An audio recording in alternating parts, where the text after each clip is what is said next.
Good morning.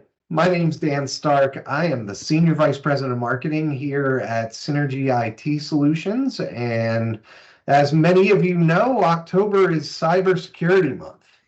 So one of the things we did as a company was to go out to our clients and ask them what concerns they had about their cybersecurity protection and what questions they may have for us to answer. And the best person to have answer these questions for us is our Chief Information Security Officer, Dave Cialone. So we asked Dave to come on and answer some of those questions. Welcome, Dave.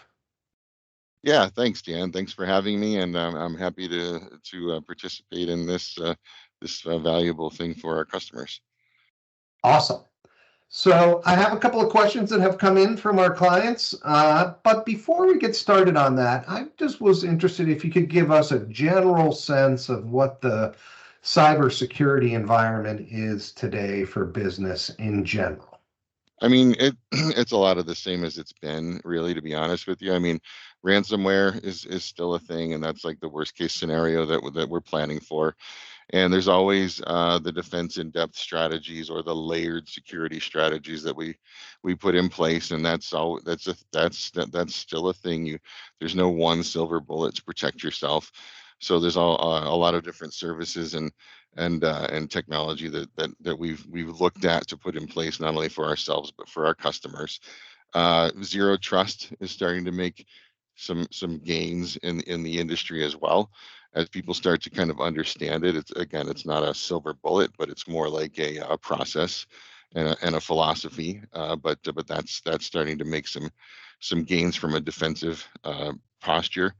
But that's pretty much it. We're still worried about the big one. We're still worried about ransomware and bad actors domestically or especially overseas. Yeah, my takeaway from that is really, well, obviously there's a lot of threats, but my secondary takeaway from that is that there's really no single solution, right? You have to have a layered strategy to make sure that you're adequately protecting yourself. Would you agree with that? I wholeheartedly agree. We've been beating that drum. Anybody in the security industry has been beating that drum for years now, and that's just something that we've always tried to instill in our clients. There's a lot of ways in that the bad guys can use, and so I mean the protection has to be layered. You can have a rock solid perimeter, a protective bubble around yourself, but then an email can get in and somebody can click on something and install malware on your machine. So I mean, there's just a lot of different ways that these actors can get in, and so the protection has to be layered for sure. Yeah. So if I'm a CEO of a company, may not be all that knowledgeable about the threats facing my company. I'm obviously aware of them, but not don't have the level of knowledge that maybe a CISO has. What should I really be concerned about? What would you say is the biggest challenge or threat facing my company today? I think it's just making sure that you analyze what your risks are. I mean, it all starts with that. It all starts with understanding what you're trying to protect, what's important to you as a company, whether it's reputational or whether it's data that, should it be compromised, would be very detrimental to your company, or privacy laws. Are you bound by different laws and regulations? And so defining what's important to you as an organization really drives what your cybersecurity strategy would be. Because I mean, there's really no one size fits all. It just depends. It's kind of company specific. So along those lines, thanks for leading me into my next question, which Sure. is uh, I know the cybersecurity strategy will be sort of tailored to my priorities as a company. Right. But are there some critical elements of a cybersecurity strategy that you think everybody should include? Yeah, I mean, of course. I mean, so it's going to start with identity access, identity protection. So the biggest technology that we encourage every company to implement, and this isn't a silver bullet. Of course, it's part of your strategy, but multi-factor authentication, because passwords are easily either guessed or compromised or leaked or reused. So the whole discipline around password protection or access controls is really where you should start.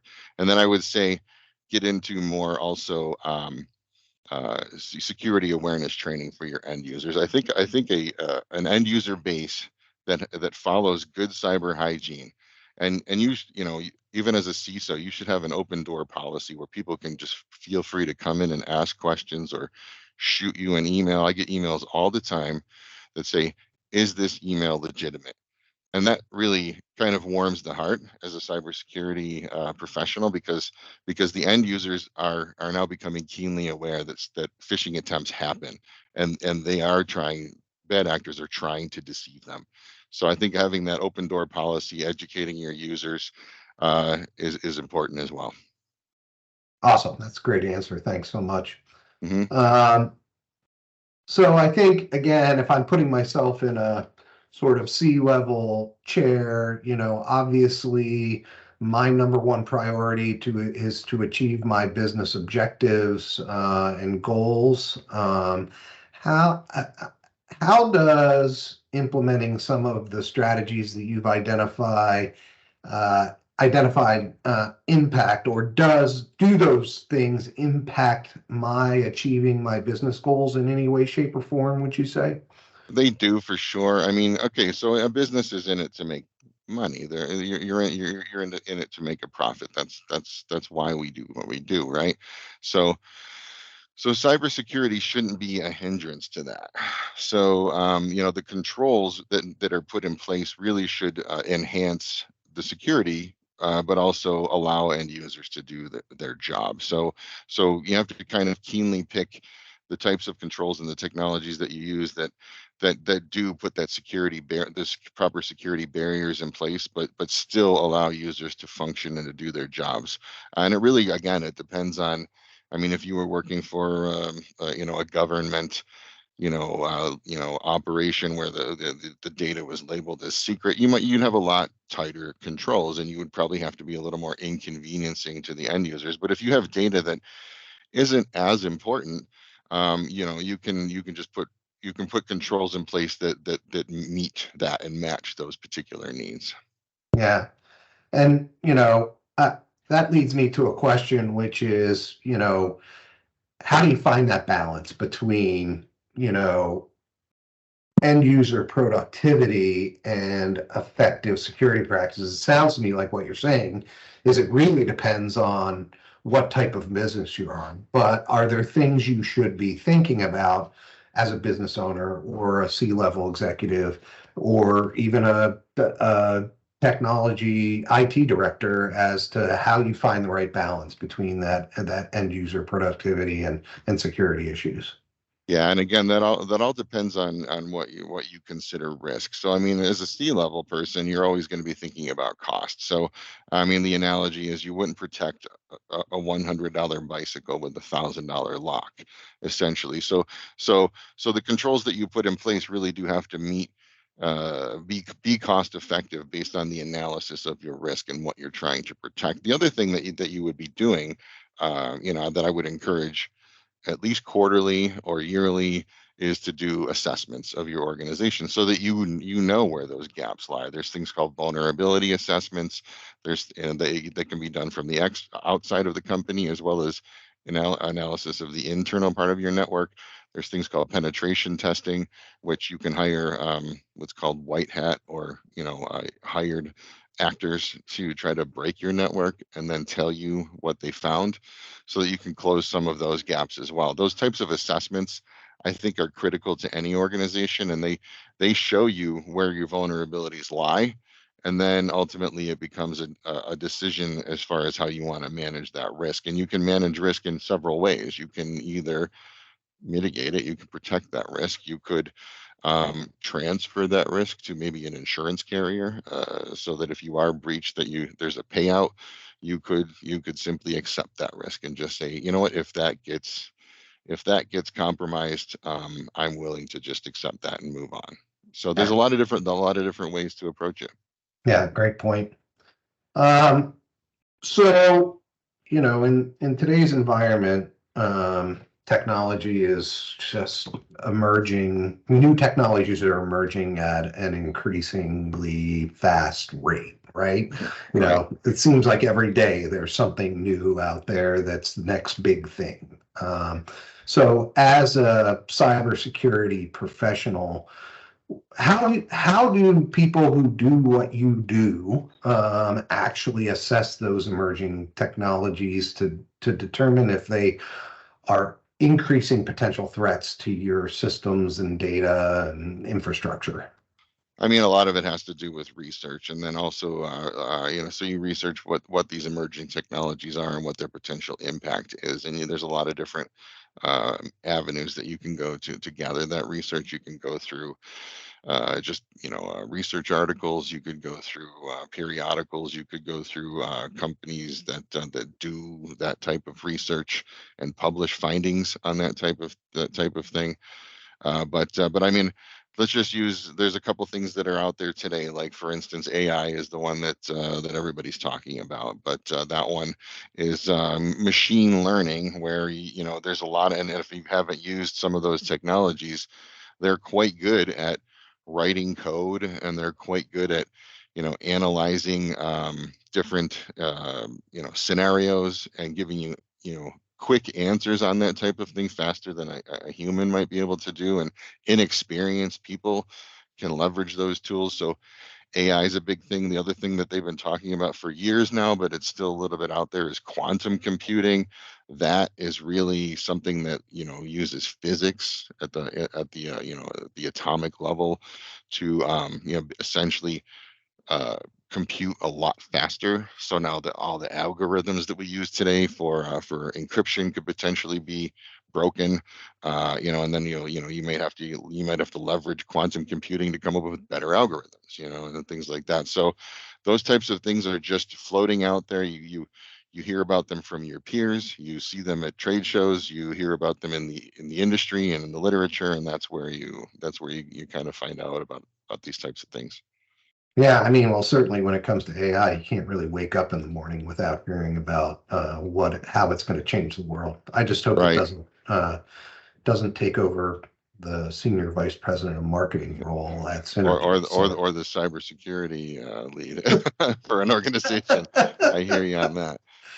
so I think one last question here, and then we'll say goodbye. But Sure. how does a company really foster a culture of cybersecurity awareness, right? Because I think one of the things you talked about earlier, like all it takes is one email and one end user to open that email and click on something, and the next thing you know, your whole company is at risk, right? And so, having that culture that says you need to think about what you're doing critically before you do it is hard to foster. How would you say you go about doing that? I think that, well, first of all, I think what you don't do is blame the end user if a breach were to occur, because I mean, they're not necessarily trained. Even when we do some of these tests that we send out, there are people with experience that accidentally click, so I think it becomes constant training, and leading by example, from leadership in the company, not just the cyber team, but also those in the know and the leaders of the company, and also just having an open door policy. I think that having users be comfortable coming to you and openly talking about cybersecurity and threats is an important thing, because I think that the more questions that you can ask of users, I think that that's just more beneficial. But again, you can't blame the end users if a breach were to occur. I mean, if you can stop 80%, great, that's a huge help to you. But there's got to be other controls in there, like antivirus protection and a lot of other things. There's a lot of other controls that you could put in place that even if they click, you're still protected. Yeah, yeah. Awesome. Well, thank you so much for spending a little bit of time with me. I can say definitively that whenever I have a question about cybersecurity, I feel very comfortable, sending you a message in Teams and asking the question before I do anything crazy. So Well, I appreciate that, and you know I have an open door, Dan. So I do. Well, thanks for answering those questions for us, and happy Cybersecurity Month. happy Cybersecurity Month. Take care. Have a great day. All right, you too. Bye bye.